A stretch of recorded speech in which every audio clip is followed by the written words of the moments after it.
Ini tentu kami juga cukup intens untuk berkomunikasi dengan Partai PKS dan Partai Nasdem. Ini juga salah satu upaya untuk bersinergi dalam konteks membangun visi-misi yang sama, membangun platform yang juga bisa membawa berbagai perubahan dan perbaikan ke arah yang lebih baik.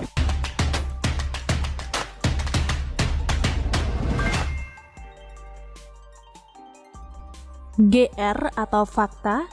Kata AHY, Demokrat, PKS, dan Nasdem makin mesra. Ditulis oleh Eko Wibowo dari siwar.com.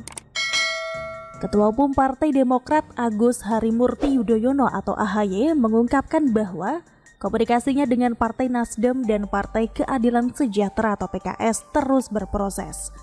Menurut AHY, kekompakan antara Demokrat, PKS, dan Nasdem tidak harus diperlihatkan di depan kamera. AHY menegaskan yang terpenting adalah terus berjalan menuju terbentuknya koalisi di antara tiga partai tersebut. GR, fakta, atau pepesan kosong saja apa yang disampaikan AHY itu?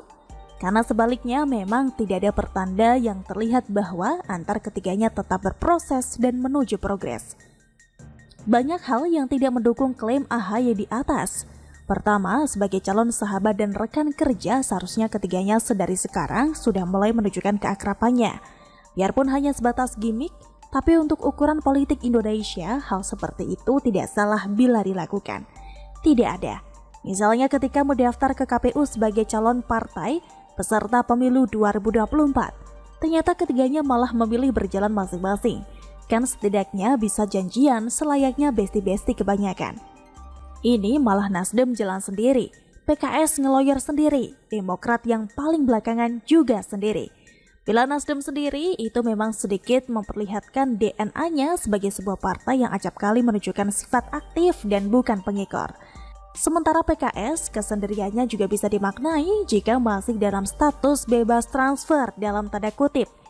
Ingin menunjukkan bahwa diri mereka masih membuka segala kemungkinan ataupun tawaran yang masuk padanya. Kemudian bagaimana dengan Partai Demokrat? Kesendiriannya seperti menjelaskan bahwa mereka sedang dalam status ketidakjelasan. Tidak jelas partai mana saja yang membuka kesempatan lain untuk bekerja sama. Tidak jelas terkait dengan solidaritas internal partai mereka yang ditunjukkan dengan mundurnya beberapa kader. Ketidakjelasan yang terakhir ini tentu bukan hal yang bisa dianggap main-main bagi Nasdem dan PKS. Masa iya mereka akan bersepakat dengan partai yang di internalnya saja masih bermasalah? Masa iya Nasdem dan PKS setuju berkoalisi dengan partai yang ketumnya tidak mendapatkan kepercayaan penuh? Kemudian terkait Nasdem sendiri yang mendapat kenyataan bahwa pasca merekomendasikan Anies Baswedan sebagai salah satu dari 3 nama capres yang akan diusungnya, ternyata elektabilitasnya malah menurun. Apesnya lagi bila dikaitkan dengan nama Anies, justru PKS yang mendapat limpasan suaranya. Nasdem jelas pantas untuk berpikir ulang. Akhirnya pernyataan AHY di atas agaknya hanya bagian dari penghiburan diri saja. Kemungkinan kerjasama antar ketiga partai itu agaknya akan berat ke depannya. AHY akan ikut-ikutan prihatin? Bagaimana kalau menurut Anda? Pemerintah, Gubernur DKI Jakarta maupun Jawa Barat. Satu hal yang paling penting adalah ketiadaan ruang publik yang sangat akut ya.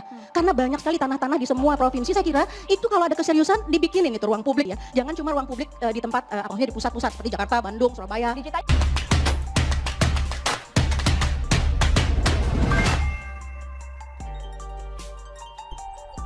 Jahat jadi terbukti.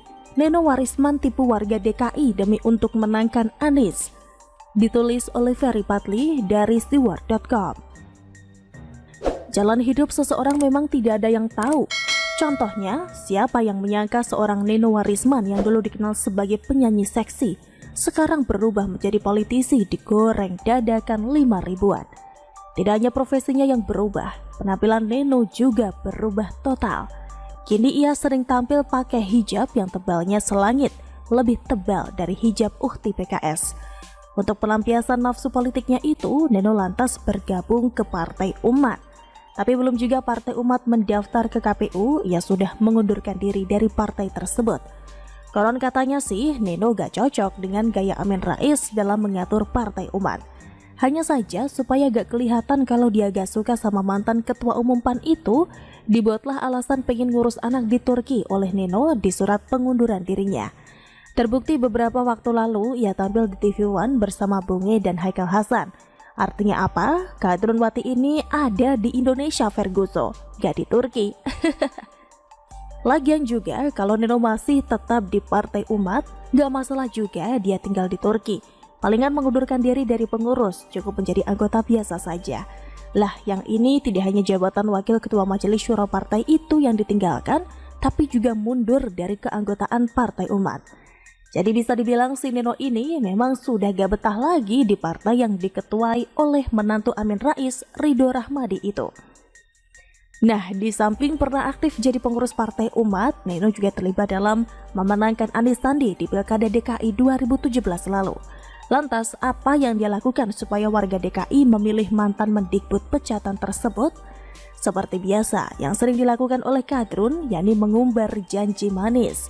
Bunda Nino seperti tanpa bersalah mengatakan kalau Anies terpilih sebagai gubernur DKI, maka warga DKI yang tempat tinggalnya ngontrak akan punya rumah sendiri. Untuk lebih jelasnya, berikut pernyataan mantan istri Widiono Doni Wiratmoko tersebut.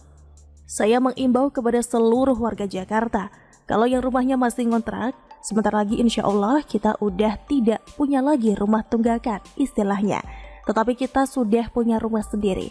Buat yang remaja-remaja yang masih bingung kalau minta uang sama orang tua nggak enak, besok insya Allah uang sekolah kita sekali jalan sudah tinggal 5.000 saja. Buat para istri, ayo kemana lagi kita cari orang yang pemimpin yang berpihak betul pada perempuan, sama perempuan loh. Dan terakhir yang paling oke adalah OKOC. Islam adalah identik dengan niaga, tentu saja menjadi mata peradaban. Rantai peradaban yang paling penting dengan OKOC. 200.000 pengusaha baru, kita akan mendapatkan sedikitnya 1 juta orang yang sejahtera. Insya Allah dengan waktu sangat dekat kita menjemput satu kota yang maju dan bahagia dengan segera. Yuk pilih Mas Anies dan Bang Sandi. Ngeri kalau Bunda Nino sudah ngumbar janji, gak pakai ambang batas lagi. Lantas apakah janji tersebut terbukti kebenarannya? Tidak satupun Ferguso. Warga DKI yang ngontrak tetap saja ngontrak, gak ada tuh yang dikasih rumah oleh Pemprov DKI. Bagaimana mau ngasih rumah ke warga kalau rumah DP 0 saja hanya terbangun 780 unit? Itu pun syaratnya harus memiliki gaji atau penghasilan minimal 14 juta rupiah. Uangnya dikorupsi pula oleh pengelola program unggulan Wan Anies tersebut. Begitupun dengan remaja, mana ada yang uang jajannya diperhatikan oleh Pemprov DKI. Sementara OKOC, kita tahu sendirilah bagaimana nasibnya ngenes banget. Padahal program ini janjinya menggiurkan banget loh, yakni dimodalin punya usaha